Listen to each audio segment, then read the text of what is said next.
Ororon-tany tany Itasy, zaza iray naratra, trano roa no simba.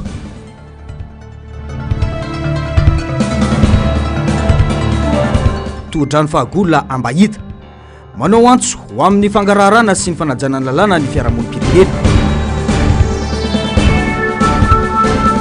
Raha mpanjakana eto Madagasikara, efa lany andro, mila fanovana. Manatra ny fiarabana tompoky lahy sy tompoky vavy tonga soa atao anatin'ny fotoanan'ny fampahalalam-baovao eto amin'ny fahitalavitra MBS, manasana ampanajana izay anaraka ny vaovao hatramin'ny farany. Pejiny politika avy hatrany no isataratsika ny fiarahana niona tamin'ireo mpianatry ny barikadimy tao Tomasina ny filohan'ny fanavaozana izarana tanteraka ny fitsidihana tany amin'ity renivohy apartany ny Betsimisaraka ity, niady amin'ny kolikoly ny fanovana ny toetsaina santionany amin'ireo fototra ijoroan'ny fanavaozana raha ny fanazavana. Ankoatra izay, isan'ny fototra ny orenan'ny fanavaozana ihany koa ireo tanora ka tsy maintsy atao lahara-pahamehana ny momba azy ireo, hoy ny kolonely Mikael Randrianirina, rindra tsara ny Mathieu Princy. Tsy hoe nitolona fotsiny ny tanora raha fantaky fiovana, adidy goavana ho an'ny fitondrana amin'izao izany, hoy ny folan'ny fanjakana ny kolonely Mikael Randrianirina, ka tsy isy anao antsirambina ny endrika hitondrana ny firenena amin'izao, hoy ny fanamafisana. Hojerena manokana ny tanora toy izao atomboka eto Tomasina izao, ka ialana amin'ny fitsoan'ireo tanora any ivelany mitady ravinahitra, hoy ny fanazavany. Tsy fitadiavana tombotsoa manokana no atao hoe mitondra fanjakana, hoy ihany ny kolonely Randrianirina, izay nanamafy fa manimba mivantana ny hoavin'ny firenena ny tsy fisian'ny fahitsina sy ny andraikitra. Tsy sanatry ny ovan'ny fitondrana dia vita hatreo. Tsy izay no nidinatsika tanora teny an-dalambe, fa mba mitady fiainana hafa ihany koa toy ny zavatra misy any amin'ny firenena hafa. Izay no faniriana lehibe eo amintsika tanora. Dia faly manambaranareo an'izany koa fa faniriana eo amin'ny fanjakana amin'izao fotoana zao ihany koa ny mba anananareo tanora fiainana mendrika aty amin'ny firenentsika fa tsy voatery foana wakany ivelany vao mahita fiovam-piainana. Zay manko ny zavatra misy eto Madagasikara, zay zavatra tsy azo lavina zany. Toetsaina efa mipetraka eto Madagasikara izy io, zay any andafy no tafita. Zay le terme raha tsy diso ao, zay makany andafy tafita, mialatsiny amin'ny terme ampiasaiko eto tafita lery rehefa lasa any andafy any. Ohatrany hoe tsika eto Madagasikara zany no ino moa zany fanohitra amin'ny tafita? Tsy tafa.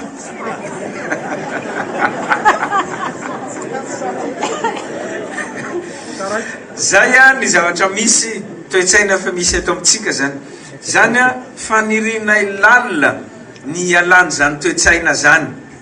Mikasika ny toe-karena, amoraina ny fahatongavan'ireo mpandraharaha avy any ivelany, anampy amin'ny fifaninanana sy ny fienan'ny vidim-piainana, koa ny filohan'ny fanavaozana, izay nanamarika fa tsy androso isika raha tsy miova ny toe-tsaina, ary nanao antso ho an'ny vahoaka anohana ny fanjakana amin'ny ady amin'ny kolikoly. Ny androany dia natokana ho antsika eto amin'ny faritra Atsinanana, dia ty lancement officiel zay natao androany tia misy asa 10,000 ho an'ny tanora, ka efa nivelabelariny ramatoa ministra teo ny hoe ny 700 sy 3,000 amin'ireo dia fandraharahana sy asa tena, auto-emploi sy TPME. Ny 700 sy 200 kosa dia hiasa ao anatin'ny orinasa amin'ny sehatra samihafa raha tsy diso ao anatin'ny rotaona ny anaovana an'izany asa 10,000 ho an'ny tanora zany. Nanome tokony filoham-panjakana nandritra ity fotoana ity fa ampiakatra ho 420 isanjato ny teti-bola ho an'ny faritra raha toka tsy mihoatra ny 5 isanjato izany amin'izao. Notakin'ny fanjakana ihany koa ireo tambenim-bidy avy amin'ireo orinasa Ambatovy izay tokony ho an'ny commune sy ny faritra. Ankoatra izay, nahazo lycée vaovao antsoina hoe lycée de référence eto Masina, izay notokana ny filohan'ny fanavaozana ny Repoblika androany. Ahitana efitrano miisa 12,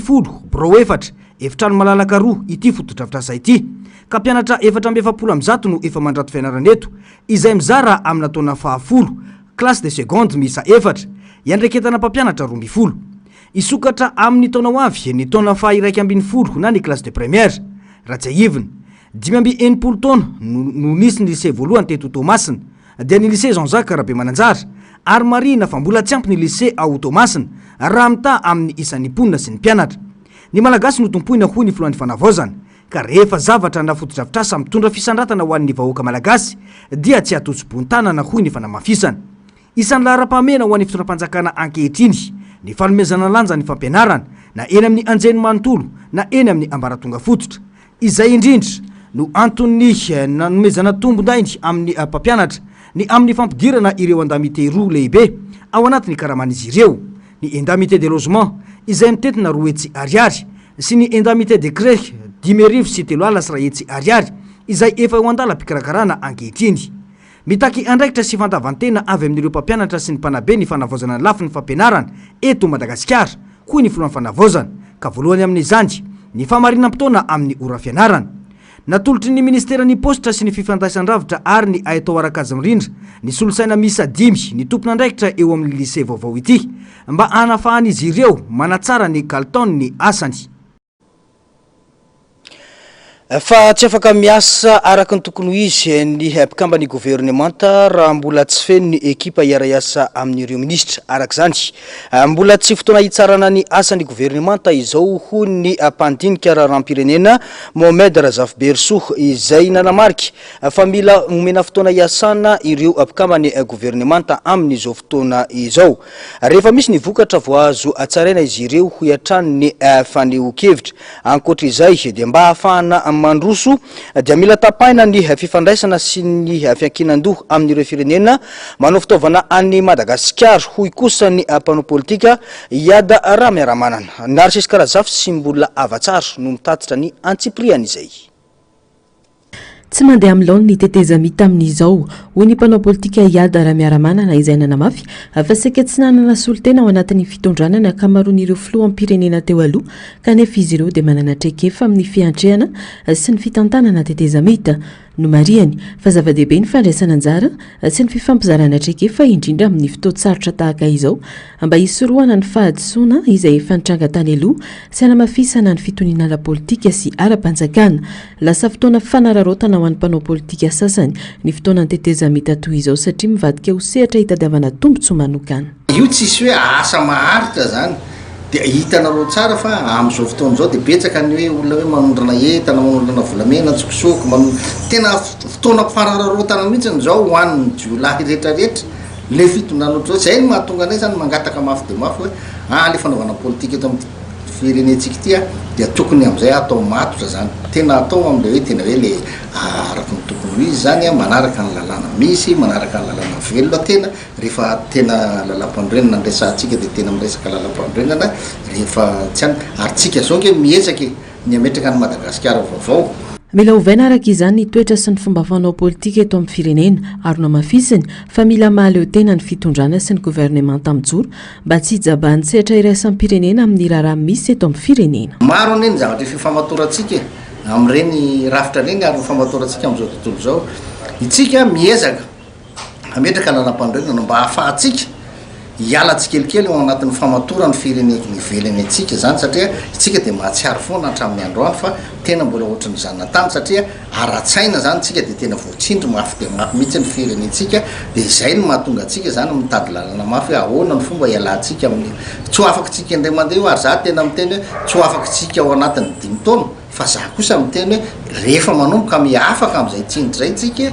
dia mety afaka tena afaka mivelona tsara mihitsy satria itsika dia firenena manan-karena. Sarotra treto ny mandrefy sy manombana ny vokatry ny asan'ny gouvernemanta ao anatin'ny 3 volana araka ny fanazavany mpandinika raharaham-pirenena Mohamed Razaf Berso mbola maro ireo mpiara-miasa sy tompon'andraikitra no tsy voatendry kanefa tokony hiara-iasa akaiky amin'ireo minisitra amin'ny fanatanterahana ny politika sy ny fandaharana asa napetraka ny fitondrana miantso faharetana sy fandiniana am-pilaminana araka izany ny zava-misy ka tokony omena fotoana hiasana aloha ny gouvernemanta izay vao mijery tsikelikely ny fomba fiasany ny fahaiza-mitantana ary ny vokatra azo tsapahitana natolo no an'ny vahoakisika hoy ny fanazavana.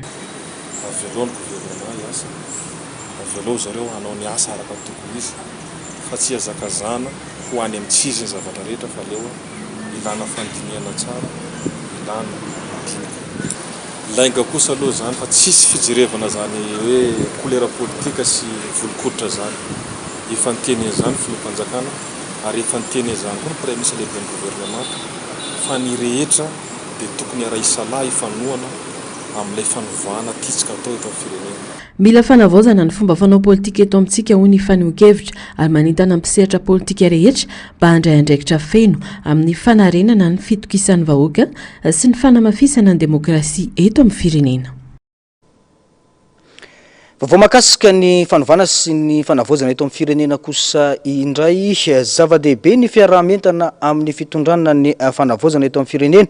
Mila misokatra amin'ny sehatra rehetra ny minisitrim-panjakana misana ny fanavaozana amin'ny fiatrena ny fikonan-doam-pirenena raha ny fanazavana izay nomeny ny teo anivony GNZ tamin'ity androany ity ary no mafisin'izy ireo ihany koa tao anatin'izany fa mila atao lara-pahamehana ny hevitry ny tanora ny tafasy ndinika niaraka tamin'ireo tanora ny minisitrim-panjakana misahana ny fanavaozana androany ary no mafisiny fa isokatra amin'ny sehatra sy ny hery-velona rehetra ny dinika nasionaly ho fanavaozana ny repoblika Narcisse Karazafy sy mbola avatsaratrany no mitatitra ny antsipriam-baovao. Isan'ny teboka lehibe no velabelarina nandritra ny fifampiresahana teo amin'ireo tanora avy eo amin'ny GNZ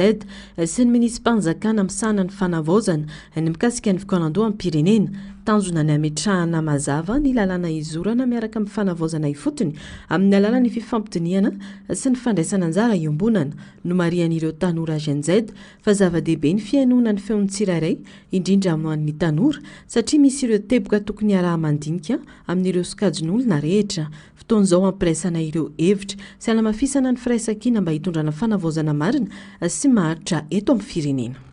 Sady andray anjara izy amin'ny fikarakarana, sady andray anjara izy amin'ny fanehoan-kevitra satria GNZ Madagasikara, ny kolektiva ny GNZ dia manerana ny nosy aloha voalohany indrindra. Ny tanora no isany ny bahana lehibe amin'ny ponina eto Madagasikara. Ny feon'ny tanora zany no tokony ho hena ary manam-pahaizana ny tanora tokony fotoana izao hanomezan-danja ny tanora. Amin'izao fotoana izao moa efa misy vondrona mikarakara sy mifampidinika manoloana an'izay hoe fomba hitondrana ny fikonan-doam-pirenena izay any sy ny hoe hevitra hoentina ohatra fotsiny eo anivon'ny toe-karena ohatra izay efa nanomboka tamin'ny herinandro ity iny efa misy vondrona efa mikarakara an'izay ao be dia be ny manam-pahaizana be dia be ny vondrona efa miezaka andro aman'alina mamoaka sy misintona an'izay hevitra ifotana izay. Misy ny volavolana tety-andro navoaka ny minisitrim-panjakana misahana ny fanavaozana ananan'ireo tanora anjara toerana lehibe mandritra ny fikonan-doha amin'ny pirenena izay ho tanterahana amin'ity taona ity raha ny fanazavana nomeny minisitrim-panjakana androany. Toerana lehibe ny tanora indrindrandrindra fa ny mouvement collectif de mouvement GNZ ity be dia be ianareo no te handray anjara dia milohan'izay fa misy andraikitra izay hosahan'ireo tanora ireo fa mandritra ny fotoana rehetrarehetra mandritra ny ty fotoana manontolo ty taona ny fanaovana fikonan-doha ty dia ilaina foana ary angatahana mihitsy ny anaovanareo an'izay fandaminam-potoana izay satria ianareo dia sady matanjaka no manan-tsaina fa indrindra koa mbola manana an'le endurance manana an'le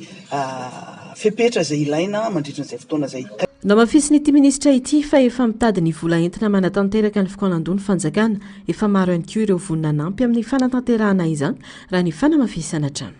Ny enti-manana rehetrarehetra izy no amorona ny enti-manana rehetrarehetra fa isika malagasy rehetrarehetra ihany koa antsoina ihany koa ifanampy ifanometanana ary hiary entana ao anatin'izany. Ny firenena ivelany Madagasikara ireo mpiara-miombonantoka anampy an'i Madagasikara koa anatin'izay fa tsy voatery hoe vola foana misy fanampiana ara-piofanana ny sasany mety ara-pitaovana ny sasany mety any amin'ny fifidianana misy koa ny sasany fa mbola isy ny fivoriana sy ny fanapa-kevitra rehefa tonga miaraka amin'ireo mpiara-miombonantoka ireo moa zany efa manomboka misesisesy izy rehetrarehetra amin'izao fotoana izao fa isika aloha zany tsy maintsy manao. Anisy moa androany ny fiaonana tamin'ireo tanora mivondrona ao amin'ny collectif de mouvement GNZ izay ahitana ny mouvement tolom-bahoaka ofisialy ny tanjanaka ny avy amin'ny polytechnique ny GNZ Madagasikara GNZ Akatso tanjanaka Free Madagasikara tanjona ny ametrahana ireo fototra amin'ny dinika nasionaly toy ny politika ny toe-karena ary ny sosialy. Zava-dehibe ny fanatanterana ny fifanarahana ara-politika mialohan'ny irosona amin'ny fikonan-doam-pirenena ahafahana mamatra mazava ny lalak'izoran'ny firenena isan'ny teboka ny vohitra io tao anatin'ny fifanarahana politika nosoniavina ny 12 janoary 2024 lasa teo ka mila jerena akaiky hoy Elia Rabe vahiny. Tsy tokony mbola irosona kosa ny fanatanterana izany fifanarahana izany hoy kosa Iramasy Adolphe izay nanamarika fa tokony andrasana aloha ny fikonan-doam-pirenena ny andinindin'izay tateriny Narcisse Karazafy Sarotsindratsary ny mbola avatsaratrany. Niteraka adihevitra sy resabe teo amin'ny sehatra politika ny fanatanterahana ny fifanarahana nataon'ireo mpanao politika notarian'ny GAFIM teboka maro no nivoatra tao anatin'io fifanarahana io isan'izany ny fanohanana ny filohan'ny fanavaozana ny Repoblikan'i Madagasikara ny fandravana ireo andrim-panjakana mbola mijoro ary indrindra ny fomba navaozana ny lalàna mifehy ny fifidianana lalàna izay isan'ny olana fototra ka miteraka krizy sy disadisa maro teto amin'ny firenena hoy Elia Rabe vahiny izay nanamarika fa misy ny tahotra irosona amin'ny tena fanavaozana marina ka izay no antony mampiteraka resabe sy ny tsikerana ireo mpanao politika lehibe ny fifanarahana politika iny. Io corruption électorale io nge tsy ny orange ihany nanao an'io fa misy namlaza azy mpanohatra koa ary zany tamin'izany fotoana izany dia nanao an'io koa satria ny sasany mividy ny vaty mifidy 8 000 ariary 10 000 ariary izany ange ny pratika teto hoe dia lasa zany zao no maritana ny hoe ny matanjaka sy ny majinika ao anatin'ny fomba fanaovana politika fa rehefa miresaka an'izany sosikevitra zany zay dia misy matahotra ny irosona mankany amin'ny fanavaozana ihany koa zany tsy ny orange ihany fa na reo nilaza namohatra teo aloha dia milaza fa miaradia amin'ny fitondrana amin'izao fotoana izao koa zany matahotra nanovazo antsika ny fomba fiatrehana fifidianana eto amin'ny firenena sahala amin'izany ihany koa dia ny hoe mazava tsara zany ao anatin'io faritana tsy ohatran'ny telo taona ny faharetana lay fitondrana tetezamita misy eo. Maro amin'ireo mpanao politika no mihevitra fa toy ny zava-misy tamin'ny taona 2024 ny zava-misy teto amin'ny firenena ho kosa ny mpanao politika Iramasy Adolphe tsy tokony ny irosona aloha ny fifanarahana iny hoy ity mpanao politika ity fa ny indrasana ny fikonan-doha amin'ny firenena mila diovina ny tokotany-pifidianana eto amin'ny firenena satria efa tsy atokisany vahoaka intsony ireo mpanao politika ho hiatran'ny fanamafisana. Dia firy amin'ireo raha hoanina andray anjara tamin'ny fifidianana nisy teto Madagasikara mba fatatsika ve dia iza tamin'ireo efa leo izy satria leo ihany koa izy zany amin'le hoe tsy nataon'ny fanjakana hatramin'izay le tena hoe mangarahara sy ny alina dia izay nge mahatonga an'izao rehetrarehetra zao hoe efa miditra amin'ny fanavaozana sy fanadiovantsika izay ny sorako an'ireto tanora ZNZ zay reto tonga amin'ny fiovana matory eo nanaovana amin'ny fiovana zao ny antoko politika nge ny fanteny an'ny foana hatramin'izay fa tsy nakatoavy ny miaramila tsy nakatoavy ny miaramila raha tsy reto tanora reto dia io natonga miaramila tonga dia nilatsaka avy hatrany fa raha mbola antoko politika ny teo tsy mbola tonga amin'izao tsika zany. Raha tsy ahevina antoko politika miisa 3 no nanao sy ny ilay fifanarahana politika antoko politika miisa 5 kosa no mivondrona ao anatin'ny GAFIM ary ao anatin'izany ny otrikafo izay miantso ireo antoko politika andray anjara amin'ny fikonan-doha amin'ny pirenena. Vaovao avy any amin'ny distrika ny tsara tanàna kosa indray manao ny fomba anakorotanana ny ben'ny tanàna lany tamin'ny fifidianana ireo mpikambana Irmara izay kandidaty lanim-bahoaka atao amin'ny commune Mandrimena distrika ny tsara tanàna amin'izao fotoana izao raha ny fitarainana voaray mitoetra ihany koa ny kajikajy politika ataon'izy ireo raha ny aloharano-baovao atrany ny vondrona ary ny ray feo anohana ny ben'ny tanàna lany ao amin'ity commune ity ny kandida ben'ny tanàna sasany sy ireo mpanolontsaina ny tanàna izy ireo izay nanamafy fa efa hita maso ao amin'ny commune Mandrimena ny asa fampandrosoana ankehitriny ny antsipriana izay. Mivoy fanakorotanana ary mampisavorivory ny fiainan'ny mponina ao amin'ny commune Mandrimena distrika ny tsara tanàna ary mitory ny ben'ny tanàna lanim-bahoaka ireo mpikambana mapara tsy lany tamin'ny fifidianana ben'ny tanàna faranteo raha ny fitarainana nataon'ireo mpanolontsaina ao an-toerana izay miray feo manohana ny mpitantana voavidim-bahoaka ao Mandrimena manoloana ity fetsika ity kajikajy politika no azo antokana ny fetsika izy ireo mantsy izay efa nitondra ny commune Mandrimena nandritra ny 20 taona. Tsy ekenay izao zavatra ataony TGV manoloana ny fanakorontanana zao satria efa nanao an'ilay kajikajy politika rehetrarehetra ny TGV tamin'izany fotoana zany. Efa nanao ny fandikan-dalàna koa ny vita amin'izany fotoana zany satria matoa ny tribunal administratif Madagasikara zay kirakira ny fifidianana iny namoaka didy fa za masitraka no lany dia mbola tsy nonona tamin'izay ianareo amin'ny rahalahy kibo raika satria tsara fantatsika vahoaka malagasy indrindra ho anareo vahoaka n'Andriamena fa olona kibo raika ilay olona reo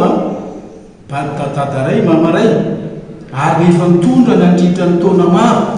mba tsy lazako hoe 20 taona teo amin'ny commune n'Andriamena satria fantatra tsara zany fatapoko fatapirenena zao fa zavatra foronina ka rehefa namoaka didy ny any Majunga tsy afa-po ianareo nampiakatra tany conseil d'état namoaka didy ny conseil d'état fa mbola za masitraka no lany dia io ny fantatra conseiller fa io no mera io no be tanàna ny commune n'Andriamena. Valvolana izao no nitondrany be ny tanàna lany tamin'ny fifidianana faranteo tsapa rehefa hita maso ny fampandrosoana ao an-toerana ankehitriny ho ny fanazavana tsy ny mpitondra fanjakana araka izany izy ireo hijeraka ity raha ity. Fa eto kosa rehefa izy napetraka ny fanjakana azy elelina izy fa aleo izy no asa fampandrosoana tsy nandritra valvolana zay mirana zay efa misy ny zavatra vita. Ao ny ambulance hitapoky iteperena olona firy ny velominy io zay nentina tany Ambatondrazaka. Ao ny rano zay nataontsika no tavela io no ny antony manokana no zao fanakorontanana tanora zao fa io satotao efa mipetraka daholo ny borne publique. Ao ny montera sankavea ao lampadiera zay zaraina tany amin'ny fototany any sy ny sisa rehetrarehetra hitapoky itapirenena zany. Ao anatin'ny valovolana zany no vita inona no fampandrosoana vao maika ao anatin'ny 5 taona ve ka eto efa nampelatana fitsarana zao raha zao dia matoky zahay fa anao fitsarana marina ikirakira marina ny zava-misy marina ijera akaika azao zavatra reo nareo indrindra ho anareo tompona andraikitra fanjakana zay efa manaraka zao raha zao jerevonareo akaika ilay tompoko mijaly vahoaka n'Andriamena ny amin'ny sakatsakana sy fanakorontanana satria tsy maty valavo kibo fa mieritreritra mitondra foana izy mianakavy amin'ny tanàna io ka dia tsy ekena kosa zany. Andrasana ny toy ny rara. Iverina vetivety ao anatin'ny vaovao mahakasika ny raharam-pirenena isika mila mazava ny lalana itondrana ny firenena mankany amin'ny tena fanovana tsy ho sadasada hoy ny filohan'ny vovonana RNR na ny Rassemblement National pour la Refondation androany. Tsy misy adihevitra intsony fa mitaky fiovana sy fanarenana ifotony malagasy ka dingana goavana atongavana amin'izany ny fikonan-dom-pirenena misokatra sy andraisan'ny rehetra anjara ao anatiny fahalalana tanteraka no mafisiny efa lany andro ary tsy mifanaraka amin'ny filan'ny malagasy intsony ihany koa ny rafim-panjakana rehetra mijoro eto Madagasikara amin'izao fotoana izao ka mila fanovana tato-baovao ny andro miaratiana sary sindatsara ny tahiry ny aina atrany. Miara-miaiky ny rehetra fa anaty fahasahiranana tanteraka ny malagasy ankehitriny tsy azo itovirana intsony ny fanarenana ifotony miainga amin'ny fikonan-doham-pirenena misokatra sy andraisan'ny rehetra anjara anaty fahalalana tanteraka ho mariky ny demokrasia hoy ny vovonana RNR androany. Tsy azo ekena intsony no mbola iainan'ny firenena malagasy anatin'ny fahantrana lalina kanefa firenena manan-karenarena voajanahary sy olombanona hoy ny fanamafisana mitaky fanovana ny zava-misy fa tsy fanovana sadasada. Tonga ty fotoanandro ankehitriny resaka refondation ty tsika mianakavy fa ona tsara izy ty zany ho atao sa tsy ho atao raha ho atao le izy dia apetraka tsara ny fanarenana ty firenena ty fanovana no ilain'ny malagasy satria enimpolo taona mahery tsika no foana mitsingevaeva ny fiainantsika malagasy zao firenena malagasy zao tsy tokony hangataka andohalika na amin'ny firenena izy na amin'ny firenena izy fa manana mahizy azy malagasy manan-karena izy manana ny vahoakany izy hendry sy manan-tsaina ny vahoaka malagasy ka ahoana isika malagasy no ilahatra any amin'ny larana farany ambany tsy azo ekenany izy zay no mahatonga manafatra antsika malagasy amin'izao androandroany zao mba hanavao ny republikan'ny Madagasikara amin'ny tena izy zany hoe ilaina ny dialogue national tompoko dia io no ahafahantsika mampiseho ny tsy mety sy ny mety teto amin'ny firenena hatramin'izay ary sokafana le izy tsisy tapimbava zay no atao hoe demokrasia zay no atao hoe fahalalahana lany andro ary efa tsy manaraka ny filany malagasy intsony ny rafi-panjakana mijoro eto amin'ny firenena ankehitriny ka mila ovana fa tsy vita ny fanavaozana intsony olany andro eto isika raha tsy tafapetraka izany fanovana izany miainga amin'ny ministera rehefa tsy mety amin'ny malagasy le izy ohatra ny manao baolina ihany hoe alahatra ny 2 mpilalao za iteny am'le mpanazatra hoe ndao rangaty mba ovaina koa ny composition tsika de miteny am'le mpanazatra ovaitsika koa le izy fa tsy hoe avozina fa ovaina ny mpilalao eo ambony kianja ka ohatran'izay no ataontsika hoe ny rafi-panjakana eto no mila fanovana raha tsy hiteny aho ny ministera tsirairay avy raha ny o refondation fa de efa miteny aminareo aho io tsy misy hoe ty avako ty ohatran'izao fa rafi-panjakana no ovaina eto zay tsika vo afaka manantena fa misy tokoa ny fiovany malagasy amin'ny fiainana andavanandro raha tsy zay de lany andro iaraha mahita fa misy ny fiovana eto amin'ny firenena amin'ny fananana mpitondra vaovao maneho ihany koa ny sary misy fa efa mizotra makany amin'ny fanovana ny rafitra saingy mila amafisiny zany ho iatran'ny faneho-kevitra takeraka izany ny vovonana RNR ny fanovana ny Repoblika ny Madagasikara amin'ny tena izy amin'ny alalàna fifampiresahany herivelona rehetra eto amin'ny firenena vao makasika ilay ororon-tany ny tranga teto andrenivohitra tamin'ity androan'ity kosa zaza iray naratra ny anjaran'ny trano ny ampy fahasimbana trano roa tao avaratsena Soavinandrina ireo no vokatry ny ororon-tany seho tanikeo atoandro tamin'ny 1:10 sy sasany mahery minitra nisy ororon-tany mahery ny tranga araky ny tatitry ny Institut de Physique du Globe d'Antananarivo na ny yoga tany amin'ny 530 km atsimo avy any miarina faritra Itasy no nisy ny ivony ilay ororon-tany nahatratra 5 faingo 9 tamin'ny Marde Frister ny fietsehan'ny tany androany izay azo lazaina fa mahery ponina maro tao amin'ny faritra manodidina ka hatraty andrenivohitra no nahatsapa fiodrovirana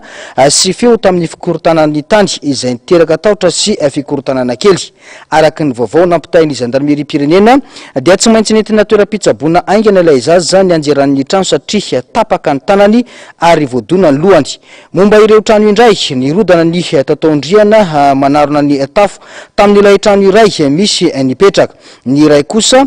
trano andalam-panamboarana ka nirodana ihany koa ny rafitry ny briky sy ny coffrage mitondra ny lento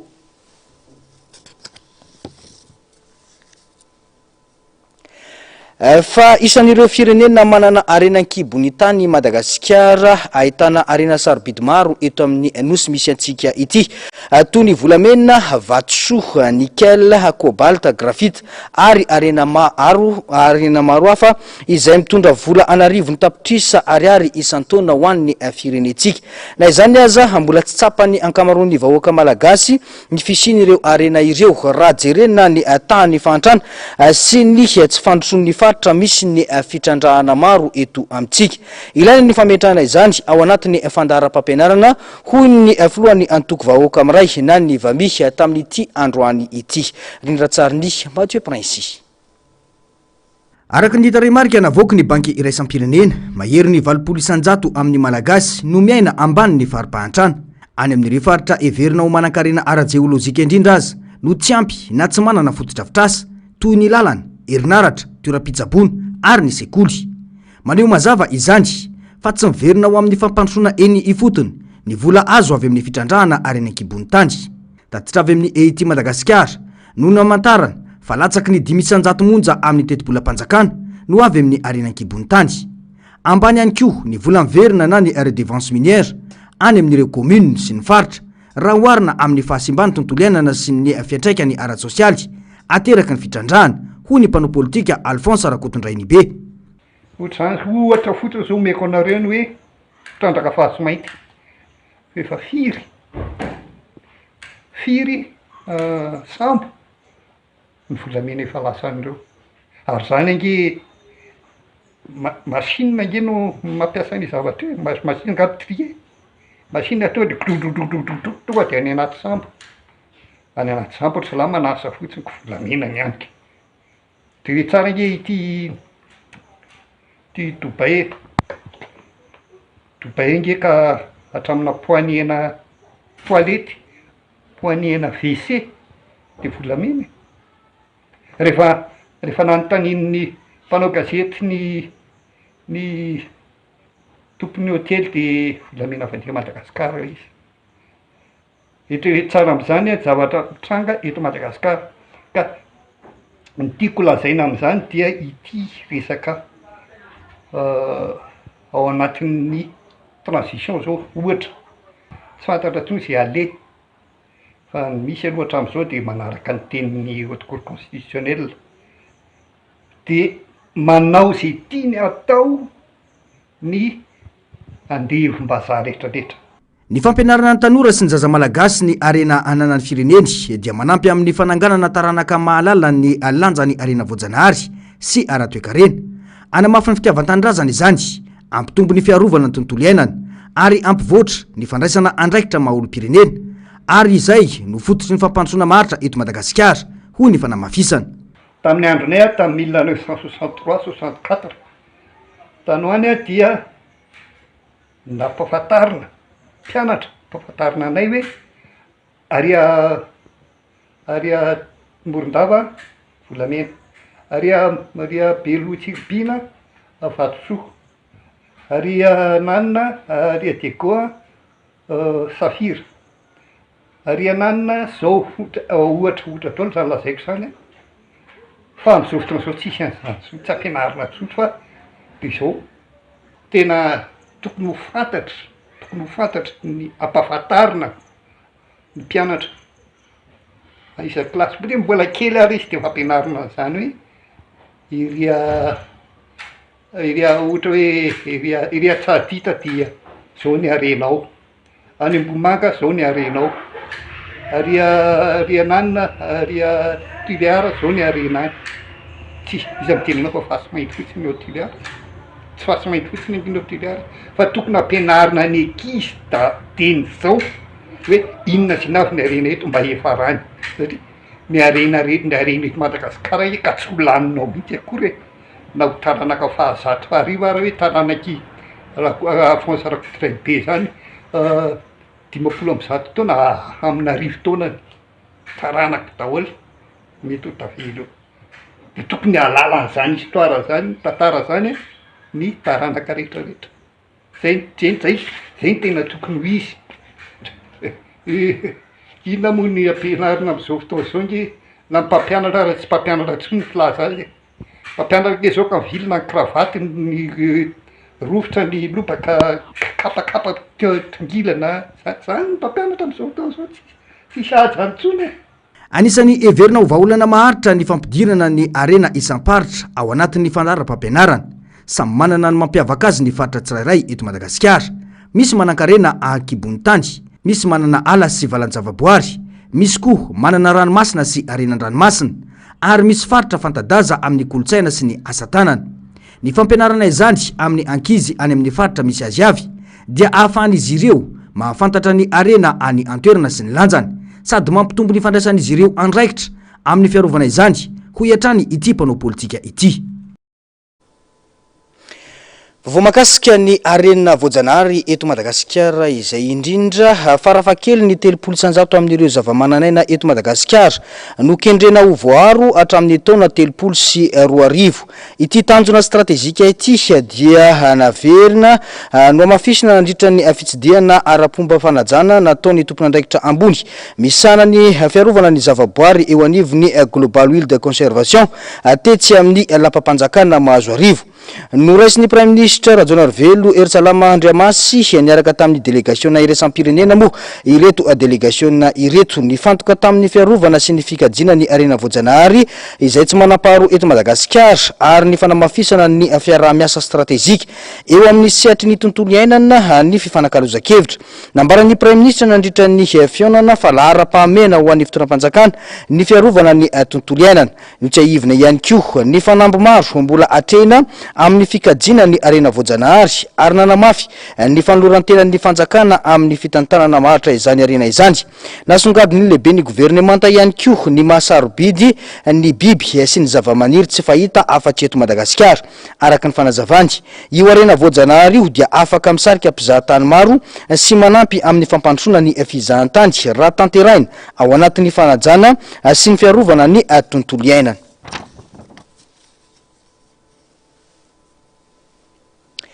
Fananeo ny fanahina tanteraka mahakasika ny fotodrafitrasa lehibe toadrano fangoala ao amin'ny renoranony Menarandra ao amin'ny commune ambanivohitra Ambahita distrikany Bekily faritra atsimon'ny nosy ny fikambanana fiarahamonim-pirenena eo amin'ny sehatry ny fitrandrahana arenan-kibonitany na ny plateforme des organisations de la société civile sur les industries des extractives eto Madagasikara. Ambaran'ity vovonana ity fa fotodrafitrasa tsy manaradalana no natsangany orinasa sinoa ao antoerana anaovan'ity farany fitaovana itrandrahana ny grafita ao amin'ity toerana ity ny antsiprian'izay.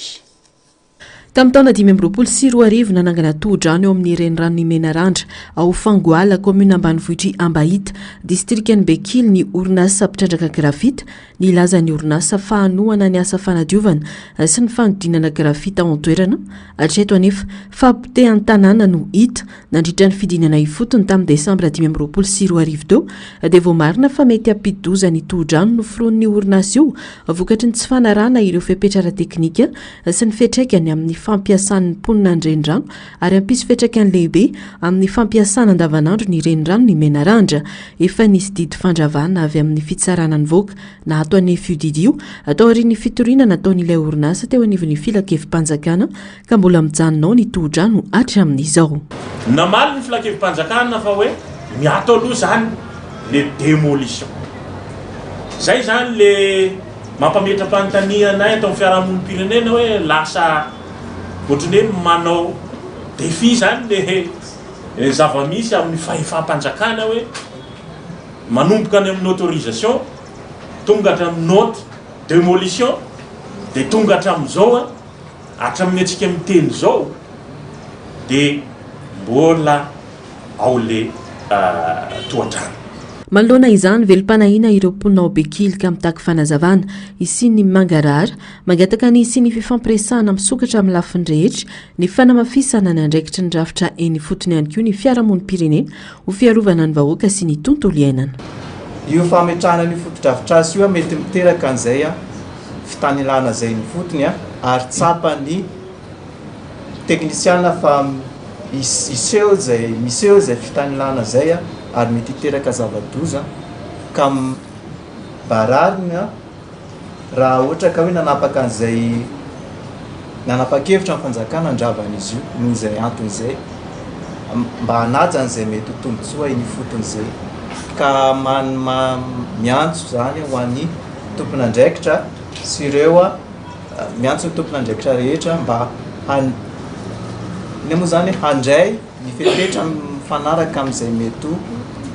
asany tsirairay avy hatramin'ireo fokony olona ny fotony ny orinasa ary ny fitondram-panjakana. Araka ny fanazavana ihany fahazahon-dalana raharana fa-enina bara 2025 tsipika MEAH tsipika ANDA tsipika DG tsipika PRE tamin'ny 3 Mey 2024 dia mikasika ny fakana rano sy ny fanadiadiana ahafahana manatanteraka tetikasa ihany fa tsy fanomezana lalana anorina tohodrano fanampin'izay tsy tao anatin'ny bokina andraikitra ara-tontolo iainana nankatoavin'ny ofisy pirenena misahana ny tontolo iainana ny fametrahana io fotodrafitrasa io raha ny fanamariana avy amin'ny OSCIE. Fananatanteraka dinika ara-toekarena ny tao amin'ny faritra aloatra mangoro tanjona ny ampiroboroboana sy anamafisana ary fanarenana ny ara-toekarena ao anatiny ity faritra ity. Etsika izay tafiditra indrindra ao anatin'ny politika izay apetraky ny fitoram-panjakana amin'izao fotoana izao ho fanatsarana ny toekarena isamparitra. Andao rahantsika ny tati-baovao ny Niry Andrianarivony. Roa andro no nareta ny dinika ho fanangana ny toekarena tatenivo ny faritra telo mandrafitra ny faritany Tomasina dia nalanjorofo atsinanana ary aloatra mangoro. Ny vohitra nandritizany fa misy ireo karazana sakana tsy fa ny seperiny tantsa miatsara noho ny alafo ny anampamokarana sy ny fiovavoan'ny toetrandro. Akoatr'izay etaetany ireo mpidinika ny tokony isiany karazana fiantohana ho an'ny seperiny tantsa mba ahafahana manatsara izany tontolo ny fiseperiny izy ireo izay. Fa ankoatr'izay dia fantatra fa maro ireo vokatra fanondrana izay misy atenivon'ny faritra anankitelo mandrafitra amin'ny faritany Tomasina saingy atreto dia mbola kely ny lalam-barotra ho azy ireo. Ankoatra ny tranoben'ny tantsaha sy ireo orinasa mpampindram-bola madinika na ny banky dia hita sy tazana tao anatin'izao dindinika izao avokoa ireo mpisetra samihafa amin'ny tontolo ara-toekarena eto Madagasikara. Nisy ny zara asa sy andraikitra nandritra izany dindinika izany ary dia misy ny tsoakevitra iray izay hoentina eny anivon'ny dinika nasionaly indray taorian'ity dinika regionaly taty anivon'ny renivohitry ny faritra Lotramangoro ity fa mamitina amin'ny teny fohy ny zavatra mivoatra tamin'izao dinika izao. Dia ny assurance agricole tao koa ny resaka IMF izany hoe ny findramam-bola fanalefahana ny fraude ACG nangataka izy ireo mba hojerena manokana ny findramam-bola eo amin'ny sehatry ny famoahana sy fanompiana izay ary miverimberina tao ihany koa indrindrandrindra ny fanamboarana ireny ataontsika hoe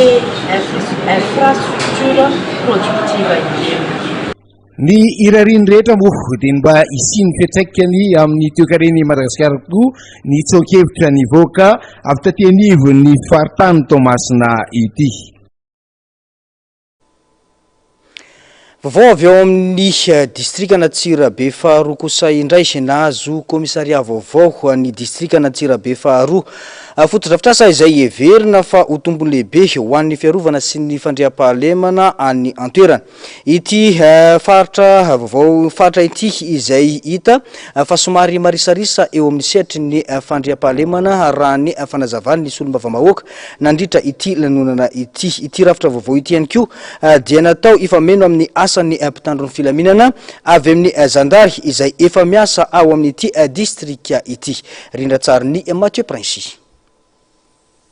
Tsy ampitsony ny zandary irery andrakotra ireo commune miisa 20 mandrafitra ny distrika Antsirabe faharoa manoloana ny fitombony ponina sy ny filana fiarovana. Noho izany antenaina fa anamafy ny asa fandriam-pahalemana sy anatsara ny fiarovana ho an'ny olona sy ny fananany ny fisiny ity komisaria ity.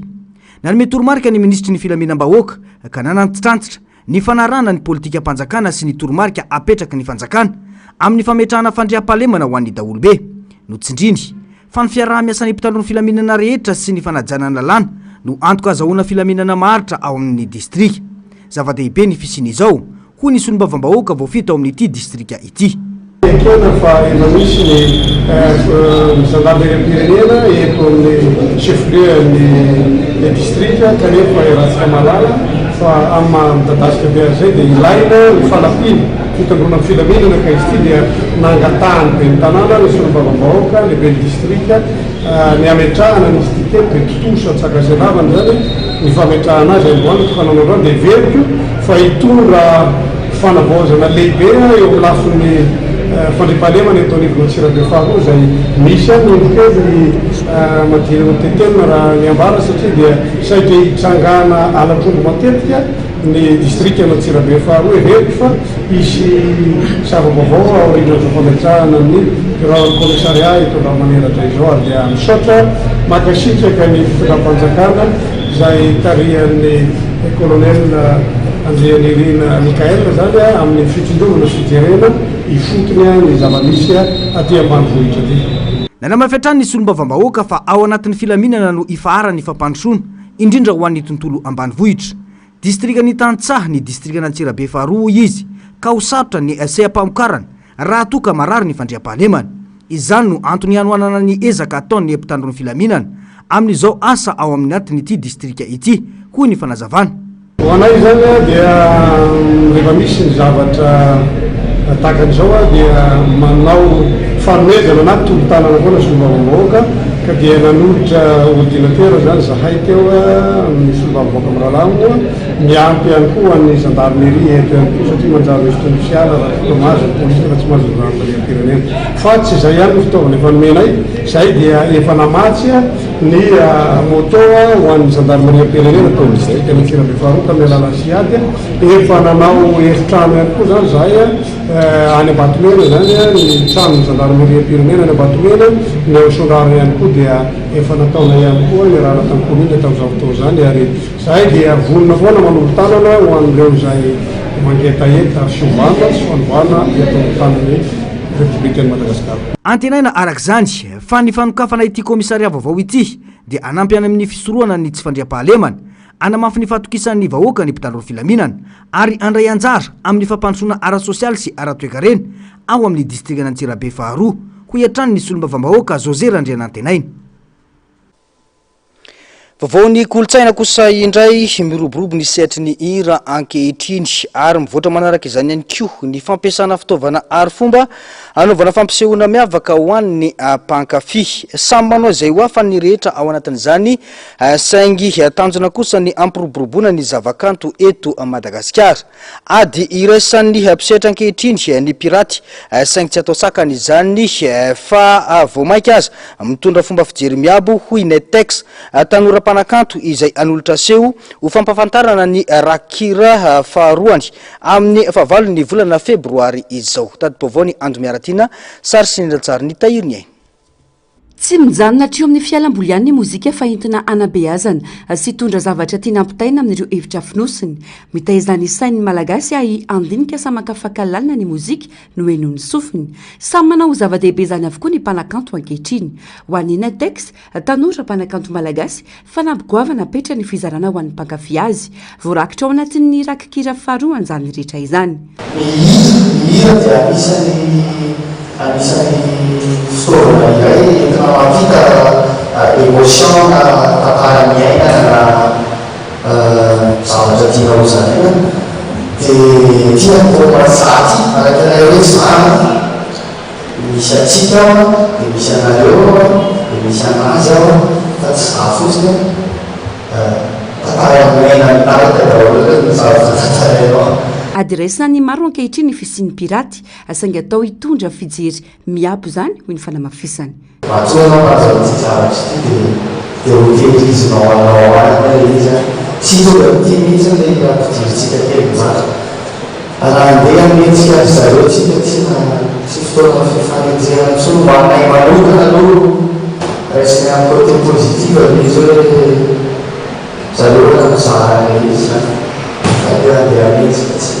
manentsy mizarana. Taona maro taty aoriana vokatra voalohany totosa ny rakikira faharoany Netex mitondra ny lohateny hoe za izay ampafantarina amin'ny sio miavaka ataony alady 20 febroary izao etsy Antanimena.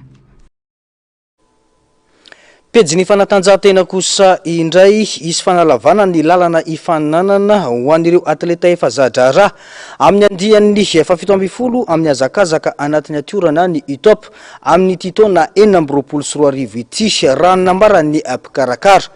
Misy efa mahatratra hatrany amin'ny 570 kilometatra ny alavirandalana raha toka 570 kilometatra teo aloha iainga eo Marozevo miafara eny Ambatobe. Tsy diso anjara amin'izany ihany koa ireo olona manana fahasembanana fa isy fananana azakazaka ho an'ireo manana fahasembanana ara-batana miaraka amin'izy Joelette izay fitaovana notakin'izy ireo iazakazahana ny Antsipriana izay.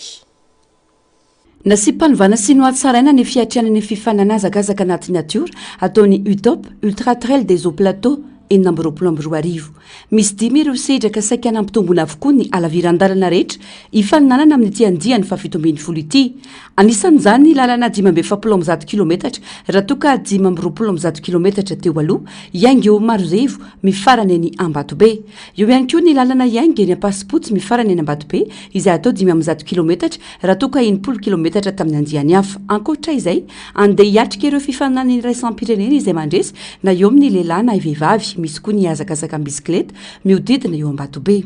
Izy ty bike. Atanao le azakazaka, ahoana moa tsy azakazaka moa zany fa mandeha bisikileta dia boucle izy io avy eo Ambatobe dia miverina Ambatobe any 7 km. Ny tirail le mainga any Ambomiadana Orange Sirel mbo miadana tonga Ambatobe lasa 7.3 km.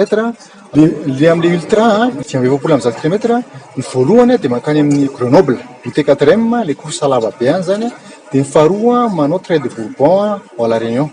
Ny voalohany amin'le Corsair Extrême 100 km dia mandeha La Réunion ihany koa lasy vavy. Efatra zany mandeha La Réunion amin'ny fotoana nanao ny Trail de Bourbon. Tsy diso anjara amin'izany amin'ny koa ireo olona manana fahasembalana fa izy fifanana azakazaka ho an'ireo manana fahasembalana ara-batana miaraka amin'ny Joelette izay fitaovana natokana izy ireo hiazakazahana. Ary nouveauté farany dia misy ny resaka Joelette ho an'ny olona sembana zany dia misy Léon du Trail Joelette ho an'ny ankizy. Taloha zany izy io dia disika ho an'ny olon-dehibe ihany. Fa misy fotoana zany sady misy ho an'ny ankizy misy ho an'ny olon-dehibe. Ekipa anankiroa ho an'ny olon-dehibe dia ekipa anankiroa ho an'ny ankizy kely. Dia ny olon-dehibe moa zany lavalava kokoa mazava ho azy ny ankizy kely fofoka kokoa eritreretina ho latsaky ny 10 km eo ho an'ny lehibe zany any amin'ny 1 km any ny alavirany. Nisokatra ny 12 janoary teo ny fisoratana anarana ary farana ny 10 aprily ho avy izao amin'ny UTOP 2024 afionana izay ho tanterahana ny iray hatramin'ny 3 Mey ho avy izao. Mpifaninana hatrany amin'ny 3 no andrasany mpikarakara amin'ity andiany ity. Pejiny sosialy kosa indray fianakaviana Anarivony Mahery manodidina Anandavamamba no nisitraka fanampiana tamin'ny fikambanana Silamo Amadia eto Madagasikara. Tsy nisy nanavahana ireo nahazo ny fanampiana ary saika ireo olona sahirana manodidina ity faritra ity no notolorana izany. Tafiditra indrindra ao anatin'ny volana Janoary izay mbola volany firavoravona no nanaovana izany hetsika izany raha nambaran'ny tompon'andraikitra eo anivony fikambanana ny Antsipriana izay. Tsy nanavahana na aniza ny fizarana fanampiana fa nisitraka izany avokoa ireo fianakaviana manodidina ny sekoly ny fikambanana Silamo Amadia eto Madagasikara. Nokendrena manokana tamin'izany ireo olona sahira ara-pivelomana. Hetsika izay tafiditra anatin'ny volana firavoravona ao ny fanazavana. Sakafo ilaina amin'ny andavanandro no nomena izay anomarin'ny tompon'andraikitra fa fanampiana avy any amin'ny Allemagne. Satria izahay mahita koa fa misy ireo olona sahirana dia aleo mba manoatra an'io. Avy eo isika mbola ao anatin'ny volana Janoary ka mbola ao anatin'ny firavoravoana miara-mifaly zany isika. Ny tanjona olombelona mitovy aminay dia izay mahita hoe aleo mba hanampy koa, izay mba masakafo aleo koa reo mba omenay koa. Tsy mijanona amin'izay anefa fa maro ireo hetsika sy fanampina ny mpiarabelona ataon'ny fikambanana izay mifototra amin'ny fanasoavana ny mpiarabelona. Io mitohy ihany satria izay zany manana heritreritra hoe hanampy ny olona rehetra. Fa ny fanampiana dia tsy misy hoe voatery sakafo, voatery vola fa arakaraka an'ilay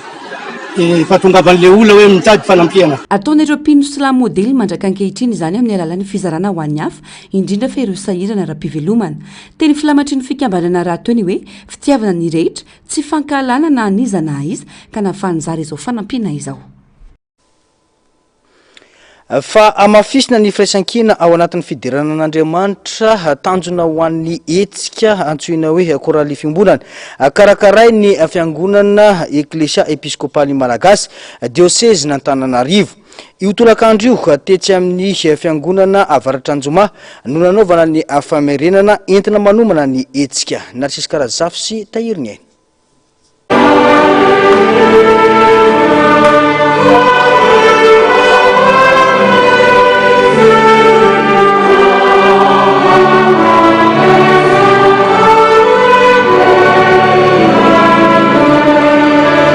Aoka izay rehetra manam-pofinaina samideran'i Jehova no teny fanentanana iorenan'ny Antsakira Karoly fiombonana ataony 1 Janoary ho avy izao tanjona ny anentanana ny mpino rehetra hifandray amin'Andriamanitra amin'ny alalan'ny hira sy ny fiderana iombonana.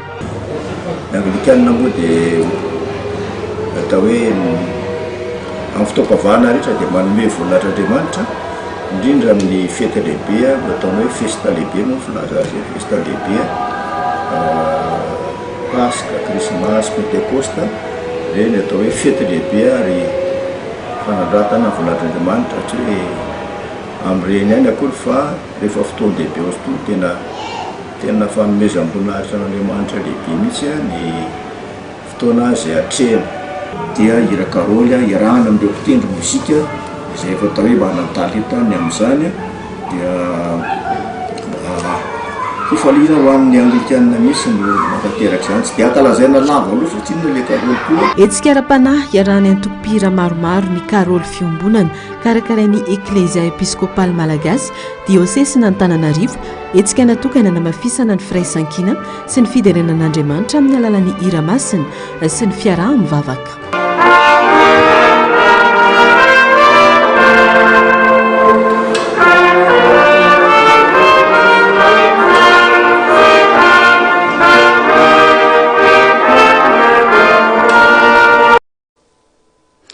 Maresaka avy any ivelany kosa olona 5 farafakely no namoiny any tao Ukraine taoriny daroka drone nataony Rosia. Malona izany toedra raha izany dia namafy ny fanoanany any Ukraine Europa amin'ny alalan'ny fandefasana fitaovana ilaina ho famatsiana herinaratra. Nya Tsipriany izay. Niaran'ny fanafiana drone goavana Ukraine ny alina alakamisy vozoma araka ny fanazavan'ny tafika Ukrainiana dia drone anjato no nalefa ny tafika Rosiana ka maro tamin'ireo no voasakana saingy nisy ihany no natratra ny faritra honiana sivily. Olona 7 no namono ihany tao amin'ny faritra Donetsk ka anisan'izany ny zazalahy iray 5 taona. Trano maro mipotika an-tanteraka ary voatery niditra nitsehatraingana mpamonjy voina niaraka tamin'ny mponina tady sy nanavitra ireo olona voafandrika tao am-bangorotam-bato. Nisy ireo tafavoaka velona fa nisy koa ireo efa tsy nisy aina intsony. Tany amin'ny faritra Zaporizhzhia no nahafaty zoky olona lehilahy iray nidaroka drone ary nandratra olona folo. Maro tamin'ireo naratra no mbola tsaboana any amin'ny tobi-pahasalamana. Mbola tsy voafaritra treto ny haben'ny fahasimbana. Etsy ankilany ny tatitra no manam-pahefana Rosiana fa nandaroka bomba koa ny tafika Ukrainiana ka nandrehitra hevitra tao amina trano fitehirizana solika iray ao amin'ny tanàna Penza. Manoloana izany dia tsy niandrela ny Europeana fa avy hatrany dia namaly ny antso nataon'ny Zelensky tany Davos ka nilaza fa andefa mpamokatra herinaratra anjatony ho fanampiana ny Ukraine ho fanohanana mponina sy ny foto-drafitr'asa sivily.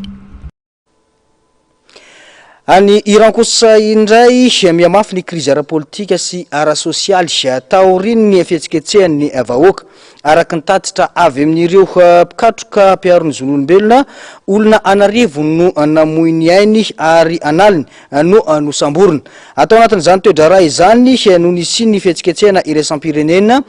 sy fandrahonana ara-miaramila avy amin'ny États-Unis. Tato bovao.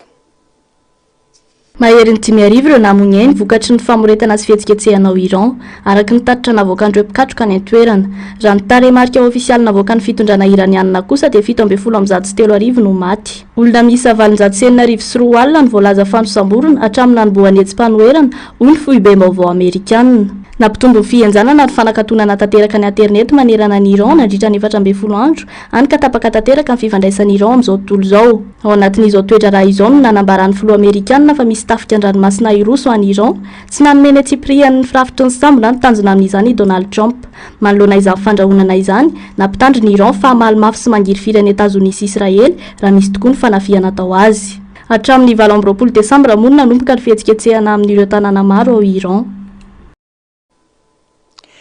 Zon'olombelona sy andraikitry ny olom-pirenena feno no ahafahana mampandroso ny firenena manomboka rampitso no anarahanao ny fandaharana zo sy andraikitra fandaharana vaovao eto amin'ny fahitalavitra MBS manasanao sahady izay anaraka izany hatramin'ny farany. Izay no tsika manakatona ny fotoana ny fampahalalam-baovao tamin'ity androany ity mankasitraka anao nanaraka izany hatramin'ny farany. Isao natrany ireo teknisianina sy ireo namana mpanao gazety nafahana nanatontosa izao fampahalalam-baovao izao mametraka ny soavatsara veloma tompoko.